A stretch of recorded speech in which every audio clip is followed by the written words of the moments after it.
खरंच आई झाल्यानंतर आपण सगळं विसरतो का?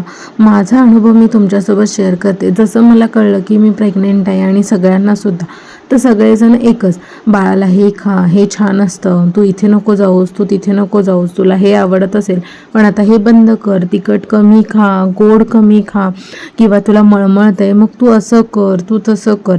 सो हे सगळं मी ह्या गोष्टीत सगळ्या अनुभवल्यात. आणि एखाद्या आईला काय हवं असतं हा कोणी विचार नाही करत. त्यानंतर जर बाळ झालं त्याच्यानंतर बाळाला हे पचणार नाही, तू हे खाऊ नकोस, बाळाला तिखट पचत नाही, गोड पचत नाही, किंवा बाळ तुझं असंच आहे, असं का दिसतंय, हे सगळे प्रश्न हे आपल्या घरातले बाहेरचे सगळेच बोलत असतात.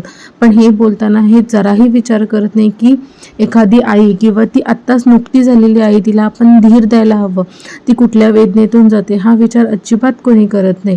फक्त तिला बोलतात आणि तिची झोप होत नसते किंवा तिला काय त्रास होतो हा कोणीच बघत नाही. माझ्यासोबत तुम्हीही अनुभवताय का?